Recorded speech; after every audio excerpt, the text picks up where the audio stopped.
Après des heures de route, le litchi est enfin arrivé au centre de triage de Tamatave. Celui-ci arrive conditionné dans des espèces de paniers appelés garabes et sont protégés par des feuilles de bananier afin de conserver la fraîcheur du tout début. Chaque garabe est déversé dans la calibreuse. Cela permet de garder une taille standard minimale pour l'exportation. De là, les fruits tomberont sur un tapis roulant où des trieuses s'occuperont de retirer les fruits qui seront inaptes à l'exportation.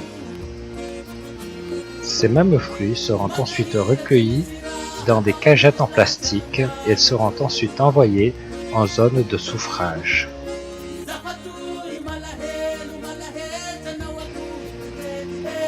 Une fois le souffrage terminé, celui-ci ira en zone de conditionnement.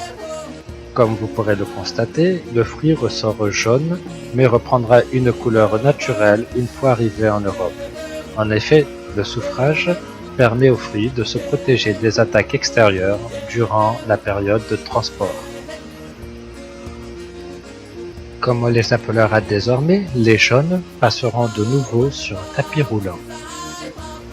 Les trieuses s'occuperont de retirer les derniers fruits qui seront inaptes à l'exportation, c'est-à-dire les fruits qui auront été mal souffrés ou ceux qui ont été cassés durant la période de souffrage.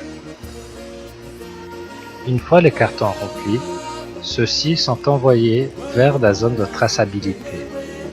Sur chaque carton est apposé un numéro. En effet, il faut savoir que dès le début, à partir du collecteur, les fruits ont un numéro afin d'être en conformité avec les lois européennes. Enfin, tous ces cartons seront empilés les uns sur les autres afin d'en faire une palette complète. Ensuite, ces palettes seront envoyées vers le port pour les mettre dans les cales des bateaux réfrigérés.